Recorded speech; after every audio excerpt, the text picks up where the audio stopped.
Querido Padre Celestial, gracias por estar con nosotros. Gracias por la oportunidad de reunirnos para estudiar su palabra y comprender su verdad. Permita que los ángeles nos acompañen, que su Espíritu nos dirija, que su Espíritu Santo nos traiga palabra de vida para la vida eterna, en nuestro anhelo y oración. Lo pedimos en el nombre de Jesús. Amén. Muy bien, yo pienso que es saludable que hagamos un breve repaso de lo que ya vimos para entrar en el tema de ahora, que es la praxis del Espíritu Santo. Decíamos en los temas anteriores que la praxis es una acción que tiene su fin en sí misma y que no produce ningún objeto ajeno o extraño a su propia naturaleza. Es decir, cuando un hecho es práctico, el hecho mismo produce una enseñanza. Y la enseñanza que resulta del hecho mismo también se puede aprender de eso. De manera que en la praxis uno aprende haciendo y aprende de lo que hace. ¿Han visto un arquitecto diseñando una casa? ¿Saben? ¿Han visto los planos de una casa? Cuando el arquitecto está diseñando los planos, va aprendiendo y se da cuenta que puede ajustar las partes en el diseño. Él está haciendo y está aprendiendo. Pero ven cuando ya hace la casa y la levanta, que la casa ya está lista. Ya el resultado de su trabajo se ve y entonces él vuelve y aprende. Porque no solamente tiene una idea de lo que es la casa en el papel, sino que ahora ve la casa hecha una realidad. Ahora la pueden habitar, pueden vivir en esa casa. ¿Se entiende, por favor? Eso es praxis. En la vida del cristiano se espera que al conocer a Jesús, entonces el cristiano aprenda en el proceso y aprenda del proceso. Cuando yo era un adolescente, un jovencito como ustedes, aprendí a estar en comunión con el Señor Jesús. Ya los años pasaron, ahora tengo 50 años. Ahora yo veo que el resultado de caminar con él 30 años valió la pena. Me dio mi esposa, me dio mis hijos. Y ahora yo veo cómo es mi vida hoy por el resultado de caminar con él en el pasado. ¿Se entiende? Y veo que sí, que valió la alegría haber tomado mi decisión cuando era un adolescente. ¿Se entiende la praxis? Se aprende mientras uno hace y se aprende después que ya uno hizo. Y esa es la belleza de la praxis número 1. Número 2, Cristo cuando venga nos va a evaluar conforme a la praxis, porque en realidad es la vida nuestra. Usted es lo que es hoy por lo que usted empezó a vivir ayer, ¿o no? Y hoy somos un fruto, un resultado de toda la vida que vivimos antes. Nadie puede ser ajeno a su propia experiencia. Por eso, si hoy decidimos darle rienda suelta a Jesús en nuestra vida y permitir al Espíritu trabajar en nosotros, entonces los resultados del futuro podemos ya presuponerlo. Si te mantienes cerca del Señor, si te mantienes consagrados a Dios, entonces el resultado será una vida de santidad. ¿Se comprende? Por eso Cristo va a hacer juicio en base a esa experiencia práctica, a esa experiencia viva con Él, no a teorías ni a conceptos, sino a lo que tú has vivido. De hecho, en la última parte de mañana veremos, cuando Él venga a hacer juicio, que ponen los cabritos de un lado y las ovejas del otro lado, ¿por qué hace esa separación? Porque esa es la quinta parábola, la última de 5 parábolas que Él define para el tiempo del fin. Pero ya eso son cosas que tenemos que ver mañana. Segundo, hablamos acerca del arrepentimiento práctico y decíamos que el arrepentimiento es un cambio de la mente. La persona arrepentida tiene una mente cambiada, una mente nueva. Metanoia significa cambio de la mente cambiada. Cambian los esquemas mentales, cambian los patrones de pensamiento, los patrones psicológicos. La persona ahora se hace una nueva persona, una nueva criatura. ¿Por qué? De modo que si alguno está en Cristo, nueva criatura es, las cosas viejas pasaron, y aquí todas son hechas nuevas. Necesitamos entender y comprender quién es la persona que hace todo eso. Y por eso tenemos que hablar ahora de quién. De la praxis del Espíritu Santo. Hay un par de pensamientos. Es más, hay 2 pensamientos y hay toda una trayectoria del trabajo del Espíritu Santo a través de la historia que queremos tomar en cuenta para comenzar. Pongan mucho cuidado a lo que vamos a leer ahora. Hay un pensamiento del Espíritu de Profecía donde ella dice: el plan de redención abrió el camino para que los habitantes de la tierra volvieran a relacionarse con el cielo. ¿Qué pasó con el plan de redención? Abrió el camino para que los habitantes de la tierra volvieran ¿a qué? A relacionarse con el cielo. Si dice que volvieran a relacionarse con el cielo, entonces hubo un momento donde la relación se rompió. ¿O no? Entonces ahora a través del plan de redención se abre el camino nuevamente. Ella sigue diciendo, Dios se comunicó con los hombres mediante su espíritu. ¿Mediante quién? Mediante su espíritu. Y mediante las revelaciones hechas a sus siervos escogidos. La luz divina se esparció por el mundo. Así que hay un elemento clave entre Dios y los seres humanos. Y ese elemento clave es el Espíritu Santo. Si usted lee su Biblia con cuidado, descubre desde el Génesis y hasta el Apocalipsis que el verdadero elemento de comunión con el cielo es el Espíritu Santo. Si estudia su Biblia detenidamente, descubre que hay un personaje que nunca ha dejado a los seres humanos y ha estado siempre con nosotros. Desde Génesis capítulo 1 hasta el último capítulo de la Biblia, Apocalipsis 22, siempre hay un elemento que ha estado aquí, trabajando con los seres humanos, el Espíritu Santo. ¿No leen Génesis 1:1 que dice en el principio creó Jehová los cielos y la tierra? ¿Lo dice o no lo dice? ¿Y no ven que dice el Espíritu se movía sobre la faz de las aguas? Desde el comienzo ha estado en esto. Cuando el hombre peca, entonces el Espíritu es el elemento que une al cielo con la tierra. De allí la importancia y la trascendencia de lo que estamos diciendo. Génesis capítulo 3, versículo 15, el protoevangelio, el evangelio en cierne, dice lo que Dios haría por los seres humanos. Y cuando ya Dios viene y lo hace en la persona de Jesús, y Jesús se va, a quien deja encargado de la iglesia es el Espíritu Santo. Por eso el Espíritu Santo es un elemento fundamental. Ahora le tengo una pregunta curiosa. ¿Verdad que se habla poco del Espíritu Santo en las iglesias? A ver, ¿sí o no? Una persona que tenga 20 años en la iglesia, usted le pregunta, ¿ha oído usted 100 sermones del Espíritu Santo? Y le va a contestar que no. ¿Ha leído 5 libros del Espíritu Santo? Y le va a decir que no. ¿Ha tenido 20 seminarios del Espíritu Santo? Le va a decir que no. Entonces, si no conocemos el Espíritu de Dios, si no entendemos el arrepentimiento, si no conocemos el valor de la praxis por lo que nos van a evaluar, posiblemente nuestra vida religiosa no sea tan poderosa. Tal vez estemos en la iglesia y tengamos miedo de perdernos, pero falta esa gracia, ese poder que solo el Espíritu puede dar. Miren el segundo pensamiento. Desde el principio, Dios ha estado obrando por su Espíritu Santo mediante instrumentos humanos para el cumplimiento de su propósito en favor de la raza caída. Esto se manifestó en la vida de los patriarcas. La idea de esta segunda sección o pensamientos es que usted pueda ver que desde el principio y hasta nuestros días el Espíritu ha estado trabajando con los seres humanos. Desde el principio hasta la época de los patriarcas, sigue diciendo, a la iglesia del desierto también en los días de Moisés, Dios le dio su Espíritu para enseñarlos. Y en los días de los apóstoles obró poderosamente en favor de su iglesia por medio del Espíritu Santo. ¿Notan que desde atrás estamos viniendo? ¿Hay un elemento clave? ¿El elemento quién es? El Espíritu Santo. El mismo poder que sostuvo a los patriarcas y que hizo eficaz la obra de la iglesia apostólica, sostuvo a los fieles hijos de Dios en cada siglo sucesivo. Cuando usted lee San Mateo 1:18, dice que Cristo fue engendrado por el Espíritu Santo. ¿O no? Y cuando Cristo se bautiza, ¿quién aparece en forma de paloma sobre Jesús? El Espíritu Santo. Y a través de quien hacía Cristo los milagros y echaba fuera a los demonios, según San Mateo capítulo 12, del Espíritu Santo. Entonces el Espíritu Santo es un elemento clave. Cuando una persona conoce a Jesús, cuando una persona tiene el don del arrepentimiento, la persona se convierte en una nueva persona. Entonces el Espíritu Santo lo toma y lo usa y lo guía en una forma sorprendente y también en una forma sobrenatural. ¿Una forma cómo? El cristianismo, el evangelio no es nada natural, no es nada común. Es increíble cómo el ser humano se ha acostumbrado a lo común y corriente, trabajando con un Dios que es sobrenatural. Usted no puede ser la misma persona cuando el Espíritu Santo mora poderosamente en usted.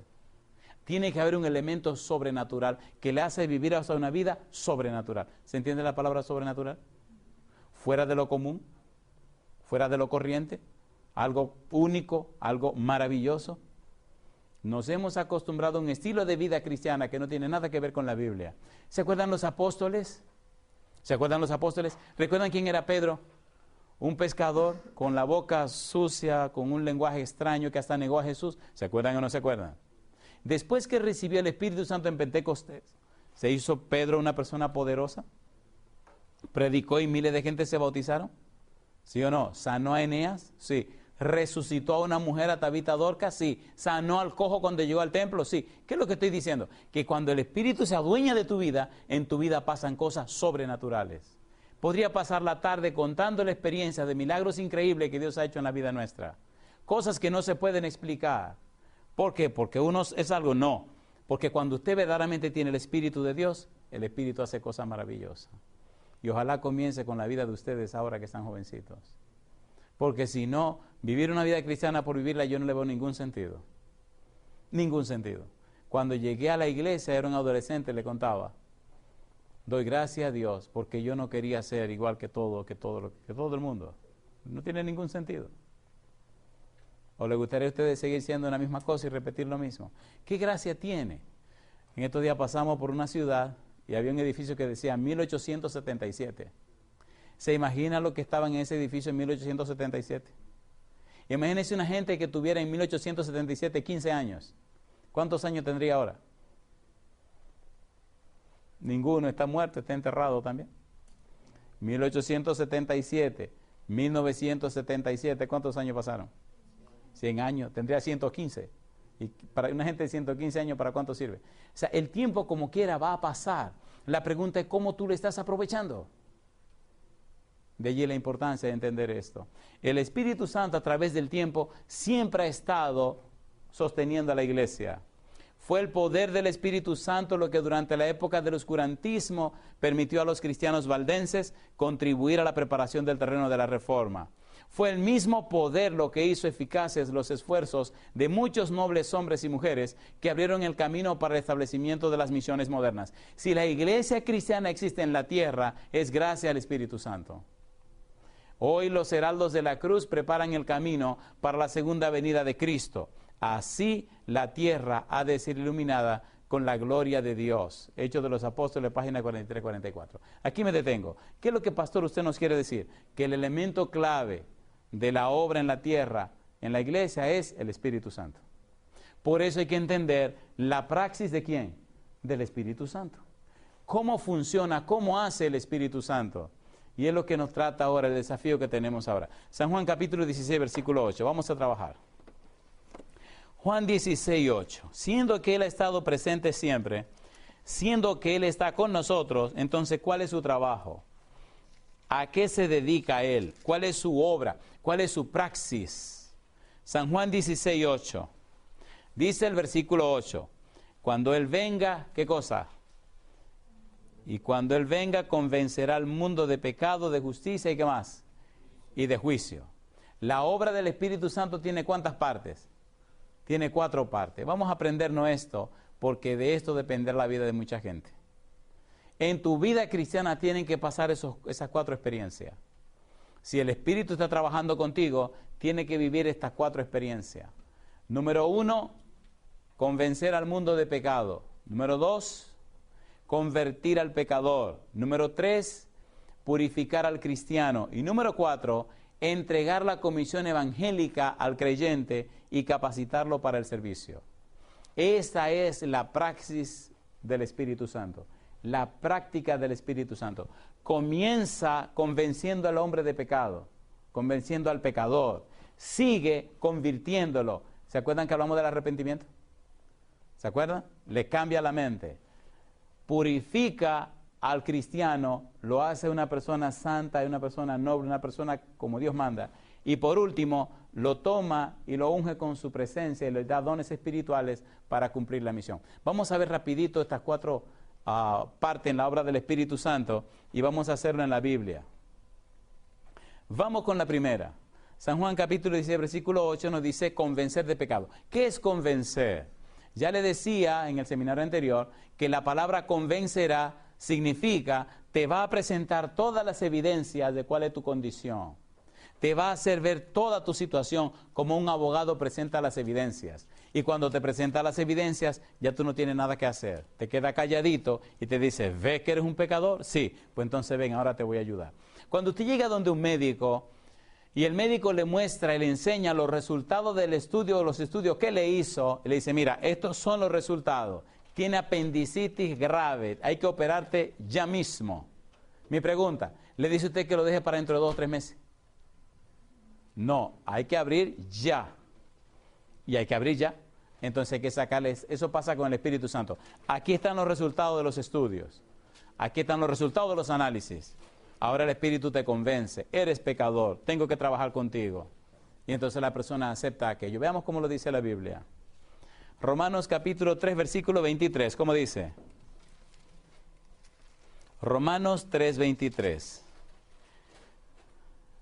Por cuanto todos pecaron, ¿qué cosa? Y están destituidos ¿de qué? De la gloria de Dios. En Salmo 58, versículo 3, dice que los impíos se apartaron desde la matriz. Y en Salmo 51, versículo 5, dice que fuimos formados en pecado, que nuestra madre nos concibió en pecado, que somos pecadores desde el vientre de nuestra madre. El Espíritu Santo nos enseña que no pecamos porque no somos pecadores porque pecamos, sino que pecamos porque somos pecadores. Si yo tengo un árbol de manzana, ¿qué produce? Manzanas. Y si soy un pecador, ¿qué puedo producir? Pecado.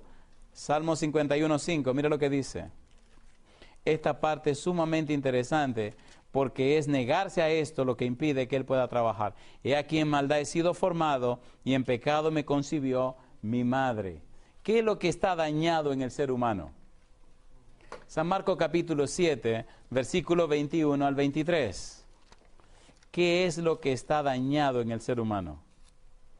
San Marcos capítulo 7, versículo 21 al 23. Recuerde que esta es la primera obra, la primera parte en la obra del Espíritu Santo. Marcos 7, 21 dice, porque de dentro del corazón de los hombres salen los malos pensamientos, los adulterios, las fornicaciones, los homicidios, los hurtos, las avaricias, las maldades, el engaño, la lascivia, la envidia, la maledicencia, la soberbia, la insensatez. Todas estas maldades de dentro salen y contaminan al hombre. El Espíritu Santo nos hace ver que somos malos de naturaleza, que no es que estamos cometiendo errores, es que somos pecadores. No es que nos estamos equivocando, es que lo único que podemos producir es pecado. Nuestra mente está dañada, por eso entonces se hace imprescindible el arrepentimiento. El arrepentimiento hace que nuestra mente sea cambiada. Nos dan una mente nueva, hay un cambio de mente que significa arrepentimiento. Pero primero tiene que haber un reconocimiento de que somos pecadores. Por eso lo primero que el Espíritu hace es convencernos de pecado. Hacernos entender que somos pecadores. Las personas que ustedes ven que quieren justificar su situación o que quieren apalearla, entonces el Espíritu se le hace difícil trabajar. Mire una cita peligrosa, Romanos 8:26. Una cita peligrosa. Cuando el ser humano no quiere reconocer su condición delante de Dios, cuando no acepta esos llamados del Espíritu al arrepentimiento, cuando no recibe gustosamente su condición, entonces el Espíritu no puede hacer nada. Romanos 8:26. Y de igual manera el Espíritu nos ayuda en nuestra debilidad, pues que hemos de pedir como conviene, no lo sabemos. ¿Y qué dice ahora? Pero el Espíritu mismo intercede por nosotros. ¿De qué manera? Con gemidos indecibles. ¿Por qué con gemidos indecibles? Porque cuando Él nos dice que somos pecadores, cuando nos hace ver nuestro pecado, generalmente decimos, bueno, pero aquel es peor que yo. O bueno, pero yo no soy tan malo como los demás. O bueno, pero ¿y quién no hace eso? Entonces tratamos de justificar nuestra situación y Él no nos puede ayudar. El primer trabajo del Espíritu Santo entonces es convencernos de pecado y hacernos entender que tenemos una naturaleza mala y pecaminosa. Romanos capítulo 7. Romanos capítulo 7, versículo 18. Mire lo que dice el apóstol Pablo. Romanos 7, 18. Y yo sé que en mí, esto es, en mi carne, ¿qué cosa? No mora el bien, porque el querer el bien está en mí, pero no el hacerlo. Porque no hago el bien que quiero, sino el mal que no quiero, eso hago. Y si hago lo que no quiero, ya no lo hago yo, sino el pecado que mora, ¿dónde? En mí. ¿Dónde está el pecado? Está en mí. Entonces, ¿soy pecador? Soy pecador. Y es el primer trabajo que el Espíritu Santo quiere hacer en nosotros. Así que, queriendo yo hacer el bien, hallo esta ley, que el mal está en mí. Porque según el hombre interior me deleito en la ley de Dios, Pero veo otra ley en mis miembros que se rebela contra la ley de mi mente y que me lleva cautivo a la ley del pecado que está en mis miembros. Miserable de mí, ¿quién me librará de este cuerpo de muerte? Gracias doy a Dios por Jesucristo, Señor nuestro. Así que yo mismo con la mente sirvo a la ley de Dios, mas con la carne a la ley del pecado. ¿Por qué él hace esa división entre la mente y la carne? ¿Recuerdan ustedes que dijimos esta mañana que el Espíritu Santo nos fortalece en el hombre interior? ¿Se acuerdan? Y hablamos de krataioi dinamis. ¿Se acuerdan que hablamos en el libro de Efesios capítulo 3 versículo 16? ¿No ven que dice aquí que en el hombre interior me deleito en la ley? ¿Por qué Pablo hace esa división? Cuando el Espíritu Santo viene a la vida, cuando el Espíritu Santo se adueña de nosotros, fortalece, le da potencia y le da dinamismo a nuestro hombre interior. Ese hombre interior es la mente, la voluntad y la conciencia. Pero seamos sinceros, ¿verdad que ningún hombre o mujer de Dios consagrado jamás ha dicho que no tiene pecado? Piense, todo hombre o mujer consagrado a Dios sabe que es un pecador y que no cae por la gracia de Dios. ¿Se entiende o no se entiende? Así que el hombre santificado, el hombre que está viviendo la vida santa, sabe que su naturaleza, su cuerpo, como dice Pablo, nunca será bueno. Si vive una vida santa, es por la gracia de Dios, por el poder del Espíritu Santo. ¿Se entiende lo que estamos diciendo? Así que la gloria no es del hombre. En el hombre interior, su mente, su voluntad y su conciencia se deleitan en las cosas de Dios, pero en su carne sabe que si se descuida, al hoyo va a dar. ¿Tiene sentido lo que estamos diciendo? ¿Tiene sentido o no tiene sentido? ¿Qué pasó con esa persona? Hubo un arrepentimiento, un cambio de la mente. Comienza una vida nueva, una vida clara. Ya no disculpa el pecado, porque él o ella sabe que el Espíritu está en su vida y le convence de pecado. Y vive cuidando las avenidas del alma para que el enemigo no gane la batalla. Aquí me detengo. ¿Tiene sentido esto? A ver, ¿es práctico o no es práctico? ¿No lo vivimos todos los días? ¿Sí o no? Entonces sí podemos vivir delante de Dios una vida santa, pero consciente de que somos pecadores. Y esa es la belleza del asunto de la praxis. Cristo no nos evaluará jamás porque usted hace o no hace. Cristo nos evaluará por lo que está ocurriendo en nuestra vida a través del Espíritu Santo. Ningún hombre se salvará, ninguna mujer se salvará porque sea bueno o malo.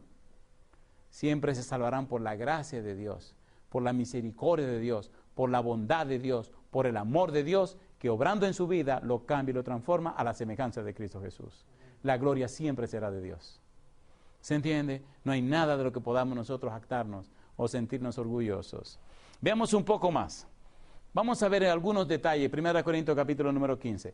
Ponga cuidado a esto que viene ahora. Recuerde que estamos en la primera parte. El Espíritu nos convence ¿de qué? Nos convence de pecado. Y allí estamos. ¿Qué viene ahora? Mire cómo el Espíritu de Dios nos ayuda a entender. 1 Corintios capítulo 15, versículo 22. ¿Cómo dice el versículo 22? Porque así como en Adán, ¿qué pasa en Adán?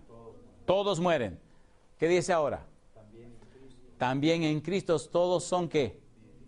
Todos serán vivificados. Uno de los dos lugares. O estamos en Adán, o estamos en ¿quién?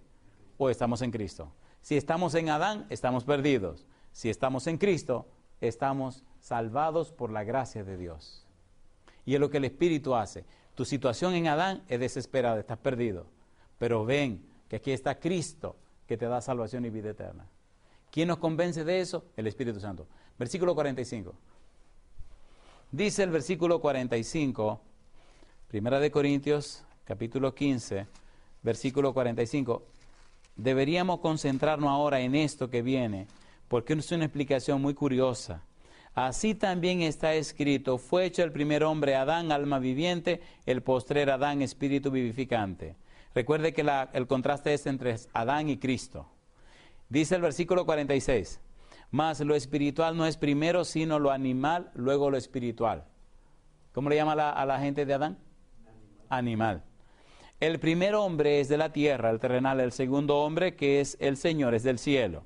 ¿Cuál es el terrenal? Tales también los terrenales. ¿Y cuál es el celestial? Tales también los celestiales. Y así como hemos traído la imagen del terrenal, traeremos también la imagen del celestial. Cuando Dios hizo a Adán y Eva, dice la Biblia, Génesis 1, 26, 27, lo hizo a su imagen y semejanza, ¿sí o no? A ver, ¿sí o no? ¿Reflejaban a Adán y Eva la imagen y la semejanza de Dios? Pues claro que sí. Si seguimos buscando, descubrimos que imagen y semejanza, Génesis 5.3, significa hijo. Adán tuvo un hijo a su imagen conforme a su semejanza. Así que imagen y semejanza significa que Adán y Eva eran hijos de Dios. Lucas 3.38 dice, Adán, hijo de Dios. De manera que reflejar la imagen de Dios significa ser hijo de Dios. Esa es la primera acepción. ¿Qué significa reflejar la imagen de Dios? Hijo de Dios. Cuando Adán y Eva pecaron, en lugar de hijos se hicieron enemigos. Pero ahora en Cristo vuelven otra vez a ser hijos de Dios. Número 1. Número 2. En Romanos 3.23 dice, por cuanto todos pecaron están destituidos de la gloria de Dios. Pero antes de pecar estaban instituidos en la gloria de Dios. ¿Qué significa eso? Que ellos, los hijos de Dios, reflejaban la gloria, el carácter, la belleza de Dios. Ahora, a pesar del pecado, en Cristo volvemos otra vez a reflejar la gloria de Dios por Cristo Jesús y a través del Espíritu Santo. Aquí me detengo. ¿Se entiende lo que estamos haciendo? Dice aquí el versículo que entonces reflejamos la imagen de Dios. ¿Lo dice o no lo dice? Pregunto, ¿podemos nosotros entonces a través del Espíritu Santo mostrar una vida conforme a la voluntad divina? ¿Podemos o no podemos? El problema es que tienen que instruirnos en eso. Tenemos que aprender eso y tenemos que descubrirlo. Generalmente la gente se ha acomodado a una vida cristiana común y corriente. Cristianismo no es común y corriente. Lo menos que tiene cristianismo es común y corriente. El cristianismo se está relacionando con el todopoderoso Dios que sostiene e hizo todo el universo. Está mezclándose con ángeles que son seres superiores, que vienen desde la misma trono de Dios. Y está luchando contra demonios que son poderosísimos también. ¿Cómo puede ser vida común y corriente? Me sorprende y me maravilla ver gente cristiana viviendo una vida de cualquier manera. ¿O acaso no ven los enemigos que tienen en contra? ¿O acaso no ven los amigos que tienen a su favor? ¿Cómo puede ser una vida común y corriente? ¿Se entiende?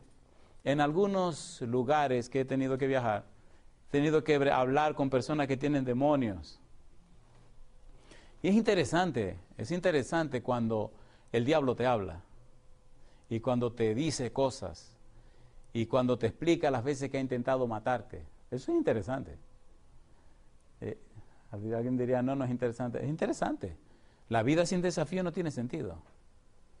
En diferentes lugares, en diferentes partes del mundo, he tenido que visitar personas y usted ve cómo se le retuerce la cara, cómo arrugan la cara y lo que fuere. Y a veces, como un caso en Nueva York, fuimos a visitar una familia y cuando entramos a la casa, la señora nos miró con una cara tan extraña y nos miró y nos preguntó, ¿qué hacen ustedes aquí? Y le dije, ¿cómo que qué hacemos nosotros aquí? Nosotros le avisamos que íbamos a venir a visitarla. A mí no. Digo, ¿cómo que a usted no? Y entonces al rato se siente como que se despierta. Ay, qué bueno que vinieron. Digo, ¿qué pasó aquí? Una vez en la iglesia de Quisqueya, en la capital, habían unas muchachas y me pidieron que fuera a su casa a hablar con su mamá. Y cuando la mamá se enteró que íbamos para la casa a visitarla, la señora se fue de la casa y se fue a otro lado. Curiosamente llegamos y estaba el esposo, que no es cristiano. La mamá no era cristiana. Y las dos muchachas que nos llevaron, pues llegamos y mami, no, que no está. Ok, pues entonces fueron a buscarla donde los vecinos que estaba. Cuando la señora viene, se para en la puerta de la casa y nos mira, me mira así con mucho enojo, me pregunta, ¿y qué tú haces aquí? El esposo se sorprende porque, oiga, ¿cómo te trata así al pastor de las hijas? Y él iba a decirle algo, y digo, espere. Y me dice, ¿qué pasó, pastor? Pero tú es una vergüenza que esta mujer lo trate así. Digo, no es ella. No es ella, no se preocupe, esté tranquilo. Y entonces las muchachas se quedaron con la boca abierta. Y entonces la mujer está parada en la puerta. Y le digo, mira, tú te callas, entra y te sienta. Y ella se calló, entró y se sentó. Y comenzamos a hablar. Y entonces le pregunté, ¿quién eres tú? ¿Qué derecho tú tienes en esa mujer? Y entonces empezó a explicarme lo que estaba pasando. Era un demonio que había estado en esa pobre mujer porque una compañera de trabajo le quería quitar el trabajo. Y ella tenía ya con esa situación meses y ni su esposo, ni sus hijas, ni nadie entendía lo que le estaba pasando a esa pobre mujer. ¿No dice el Señor Jesús que los demonios viven en los seres humanos, Mateo capítulo 12? ¿Sí o no? Entonces, ¿cómo me dice usted a mí que la vida cristiana es una vida común y corriente? ¿No ven ustedes la gente que se suicida? En estos días ocurrió un fenómeno allá en Santo Domingo. Un hombre dejó una notita. La familia de este hombre son cristianos. Él nunca quiso ser cristiano. Dejó una notita y dijo, esto es un asunto personal, nadie tiene que meterse en esto. ¡Pum! Y se voló los sesos. ¿Cuándo usted ha visto que la gente se vuela la cabeza? Porque sí. ¿Quién andan por ahí acabando con los seres humanos? ¿Cómo los cristianos pueden vivir tan tranquilos cuando el mundo se está yendo a pedazos? Sencillamente porque necesitan ser arrepentidos. Necesitan la presencia y la dirección del Espíritu Santo, ¿o no? Y necesitan ser convencidos de pecado. Toda esa manera que usted ve que la gente vive sin ningún sentido, significa entonces que no están preparados para ir al cielo. Si lo estuvieran con su armadura y peleando en el nombre del Señor. ¿Sí o no? Y ese es el punto. Lo primero que el Espíritu hace es convencernos de pecado. Romanos capítulo 5, versículo número 12. Ay, queridos, vamos a avanzar, porque esto es un poquito largo y el tiempo es muy traicionero aquí. Romanos 5, versículo 12. Dice el 12. Por tanto, como el pecado entró en el mundo por un hombre, y por el pecado la muerte, así la muerte pasó ¿a quiénes? A todos los hombres, por cuanto todos, ¿qué cosa? Todos pecaron. El primer punto que el Espíritu Santo quiere convencer no es que somos pecadores. Es lo primero. Convéncete que eres pecador. Deja de defenderte y dilo sencillamente, sí, Señor, acepto que soy un pecador. Cuando eso ocurre, entonces Él comienza a trabajar en la conversión tuya, en tu arrepentimiento, en tu cambio de la mente. Empieza ahora con el derecho que tú le das, el derecho legal que tú le das, comienza a transformar tu vida. Vamos al punto número 2. Mire qué cosa linda, esta parte me emociona. La primera es interesante, pero no me emociona. Esta sí me emociona. San Juan capítulo 3, versículo 3 al 6. Vamos rapidito. Miren lo que dijo Jesús. Respondió Jesús y le dijo, de cierto te digo, que el que no naciere de nuevo no puede ver el reino de Dios. Nicodemo le dijo, ¿cómo puede un hombre nacer siendo viejo? ¿Puede acaso entrar por segunda vez en el vientre de su madre y nacer? Respondió Jesús, de cierto te digo, que el que no naciere, ¿cómo dice? De agua y del Espíritu no puede entrar en el reino de los cielos. Lo que es nacido de la carne, carne es. Y lo que es nacido del Espíritu, ¿qué cosa? Espíritu es. Después que te convence de que eres un pecador, ahora el Espíritu te dice, ahora déjame trabajar contigo. Ahora va a producir en ti el arrepentimiento. Cambia tu mente. Y ahora comienza a depositar en ti sus dones y sus maravillas para convertirte en una persona completamente nueva. Si antes robaba, se te quita el deseo de robar. Si antes hacía algún vicio, se te va quitando. Porque Él comienza a sacar todos esos demonios que habían en tu vida para ir entrando a cada recámara, a cada lugar de tu corazón. ¿Se entiende, por favor? Hay una ilustración que me encanta con relación a Cristo en el templo. ¿Se acuerdan cuando Cristo fue al templo? ¿Se acuerdan o no se acuerdan? ¿Recuerdan que el templo estaba lleno de gente vendiendo cosas? Y de animales, y de negocios. ¿Se acuerdan o no se acuerdan? ¿Recuerdan lo que hizo Cristo? Agarró un asunto en la mano y empezó a tirar las mesas y dejó ir los animales. Cuando el Espíritu llega a un corazón y a una mente, saca toda la basura que tiene, ¿o no? ¿Sí o no? Y entonces produce el arrepentimiento, produce la conversión, hay un cambio en la vida de la persona. Esa es la praxis del Espíritu. Si es verdad que recibiste el Espíritu, tu vida tiene que estar cambiando, es un proceso. Mira qué cosa linda. Sigue diciendo, Tito 3, 3 al 5. Cada detalle de esto es para pasarse por lo menos media hora, pero el tiempo no nos permite. Tito capítulo 3, versículo 3 al 5. Mira qué cosa linda. Tito capítulo 3, versículo 3 al 5. Dice el 3. Porque nosotros también, ¿qué dice? Éramos en otro tiempo, ¿cómo éramos? Insensatos, rebeldes, ¿qué más? Extraviados, esclavos de concupiscencia y deleites diversos, viviendo en malicia y envidia, aborrecibles y aborreciéndonos unos a otros. Pero, ¿qué dice ahora? Cuando se manifestó la bondad de Dios nuestro Salvador y su amor para con los hombres, nos salvó, no por obras de justicia que nosotros hubiéramos hecho, sino por su misericordia, por el lavamiento de la regeneración y por la renovación en el Espíritu Santo. Yo pregunto, ¿notan que habla de una vida pasada y ahora habla de una vida presente? ¿Sí o no? La obra del Espíritu Santo consiste en eso, convertir al pecador. Que fuiste en el pasado aquello, es cierto, pero ahora te está convirtiendo en una nueva persona. Es el segundo paso en la obra del Espíritu Santo. Aquí me detengo un minutito. ¿Verdad que se entiende lo que estamos haciendo? Si usted es cristiano, asegúrese que ha ido por paso a paso cada una de las partes de la obra del Espíritu Santo. Porque recuerde que cuando Cristo venga, el juicio lo hará en base a la praxis. Y esta es la práctica de la praxis, la obra del Espíritu Santo en nosotros. Veamos un poquito más. Estos pasajes son preciosos. Romanos capítulo 12, versículo 2. Romanos 12, 2. Romanos capítulo 12, versículo 2 dice, no os conforméis a este siglo. ¿Qué dice ahora? Sino transformaos por medio de la renovación de vuestro entendimiento, para que comprobéis cuál sea la buena voluntad de Dios, agradable y perfecta. ¿Quién es el que nos transforma? El Espíritu Santo. ¿Quién es el que nos cambia? El Espíritu Santo. ¿Quién hace esa obra? El Espíritu de Dios. Si yo le preguntara a ustedes, ¿les gustaría que el Espíritu Santo hiciera eso? Me dirían que sí. Ahora, la pregunta no es estar disponible. La respuesta es estar dispuestos. ¿Se entiende? ¿Se entiende? Hay personas que están disponibles, pero no están dispuestas. ¿Quiere ir conmigo a cenar? Sí, estoy disponible, pero no me siento en disposición. En otras palabras, sí, yo puedo ir, pero no quiero ir. ¿Entendieron? Yo puedo ir, no tengo trabajo, pero no quiero ir. Y es lo que pasa en la vida cristiana. Estamos disponibles, pero no estamos dispuestos. El Señor quiere que estemos disponibles y dispuestos. Y entonces nos cambiará, nos convertirá y nos hará de nosotros personas nuevas y cambiadas. Miren, hace algún tiempo, no hay ningún argentino aquí, ¿verdad que no? Hace algún tiempo estuvimos en Argentina. La fama que me habían dado los argentinos era una fama terrible. Pero cuando llegué allá me di cuenta que era diferente. La gente se prejuicia.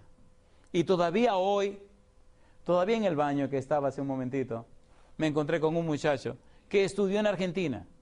Y me dice, ¿usted fulano de tal? Digo, para servirle. Dice, todavía los muchachos lo recuerdan. Y todavía muchachos y muchachas que yo conocí, todavía siguen siendo fieles y firmes después que usted estuvo allá. ¿Entienden lo que estoy diciendo?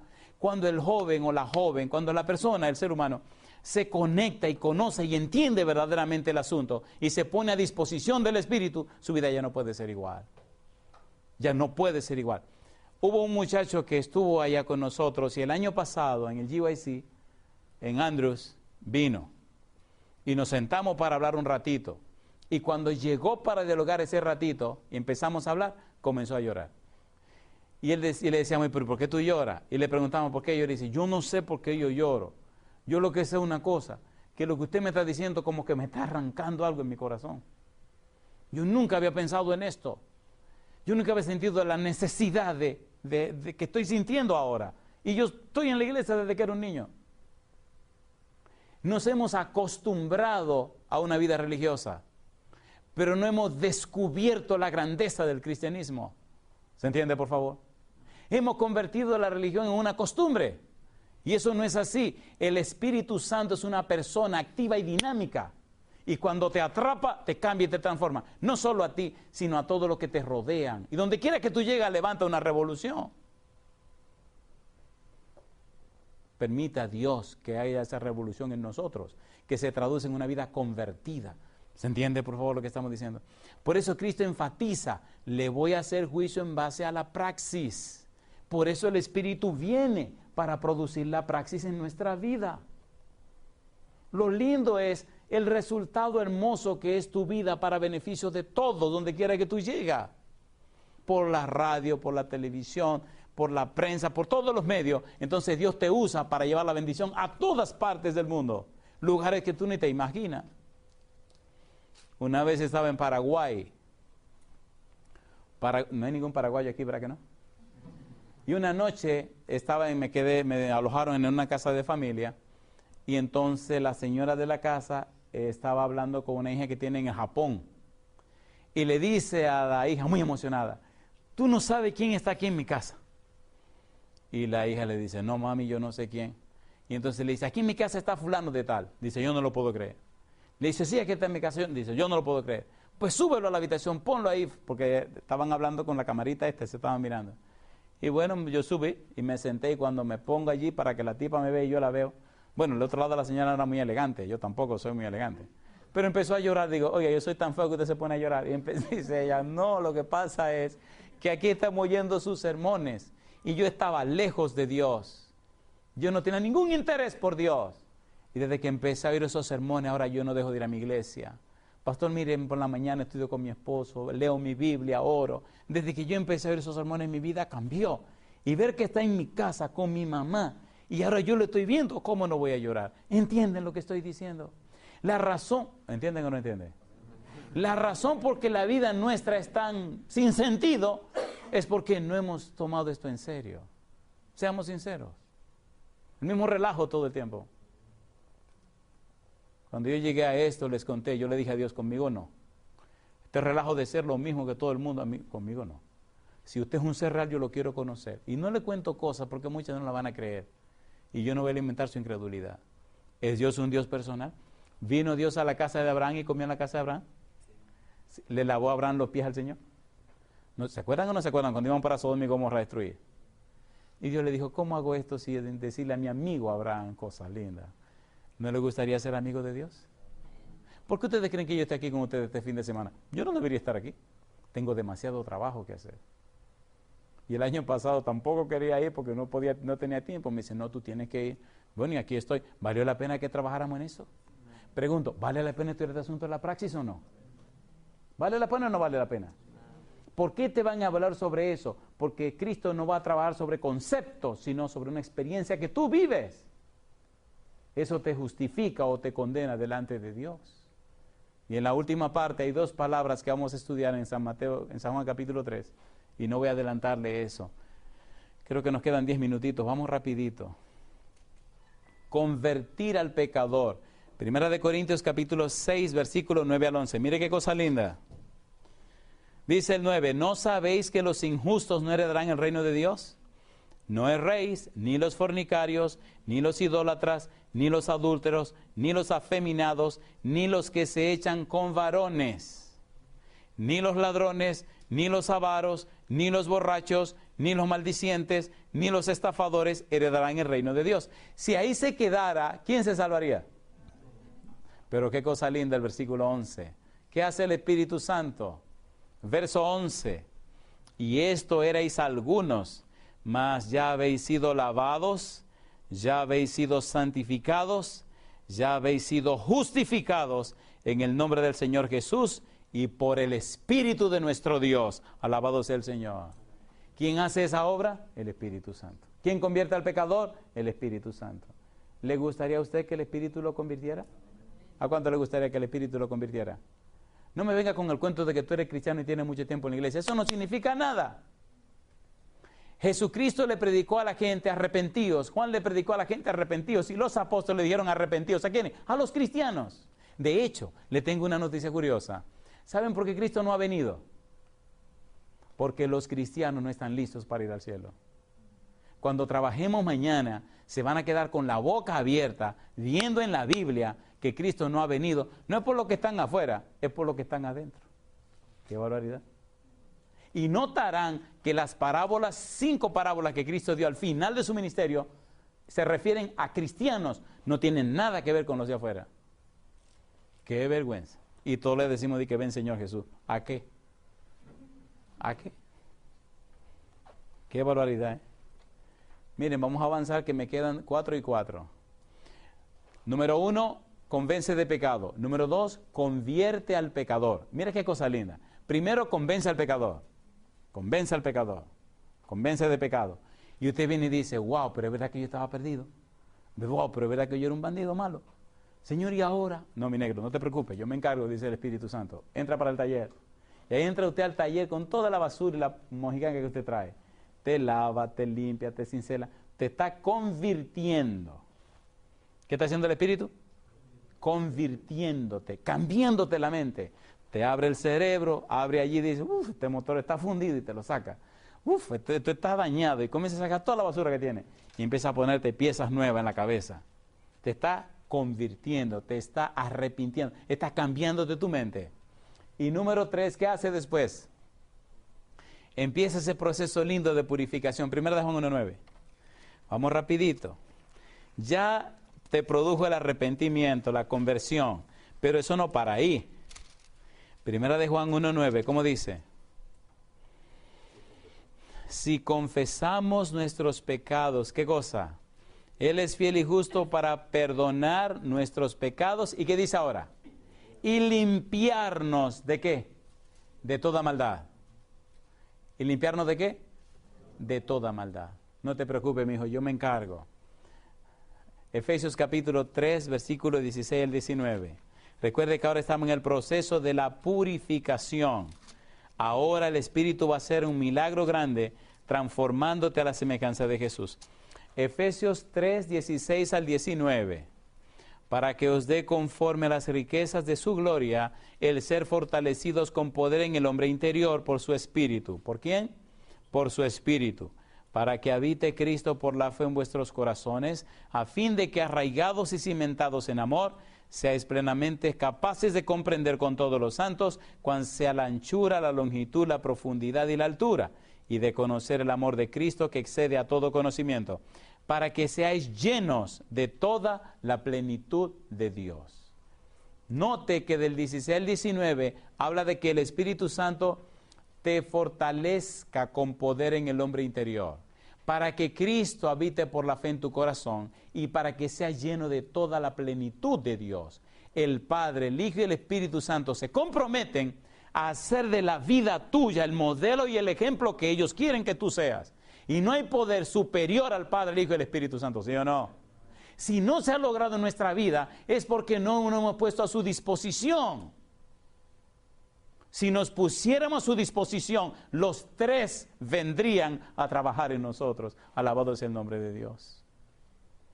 ¿Se entiende la obra del Espíritu Santo?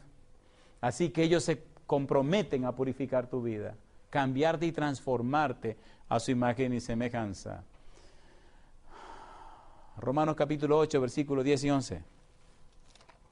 Romanos 8, 10 y 11. ¿Qué dice el versículo 10? Dice el 10, pero si Cristo está en vosotros, el cuerpo en verdad está muerto a causa del pecado, mas el Espíritu vive a causa de la justicia. ¿Y qué dice el 11? Y si el Espíritu de aquel que levantó de los muertos a Jesús mora en vosotros, el que levantó de los muertos a Cristo Jesús, ¿qué dice ahora? Vivificará también vuestros cuerpos mortales, ¿cómo dice? Por su Espíritu que mora en vosotros. O sea, ¿qué te pasa a ti? No, que no importa del infierno que te hayan sacado. Si le da al Señor la oportunidad, Dios se compromete. Yo le podría pasar la tarde contando la experiencia que he vivido en lugares distantes de gente que eran la cosa más asquerosa que ustedes se pueden imaginar. Y ahora son personas que reflejan la belleza y la santidad de Dios. Yo pregunto, ¿tiene sentido esto o no tiene sentido? ¿Lo dice la Biblia o no lo dice la Biblia? Esa es la praxis del Espíritu Santo. Cambiar, transformar las vidas. Romanos 6:22, rapidito, leamos esta cita para entrar a la última parte. Mas ahora que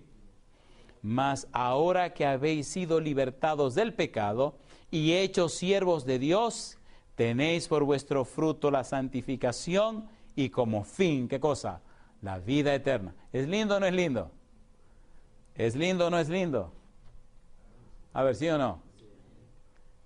El Espíritu es el que hace eficaz lo que ha sido realizado por el Redentor del mundo. Dice ahora, por el Espíritu es purificado el corazón. Por el Espíritu llega a ser el creyente participante de la naturaleza divina. Cristo ha dado su Espíritu como un poder divino para vencer todas las tendencias hacia el mal, hereditarias y cultivadas. ¿Pueden creer eso? Yo pienso que deberíamos decir amén. Todas las tendencias al mal, hereditarias y cultivadas. Todas. ¿Cuántas? Todas.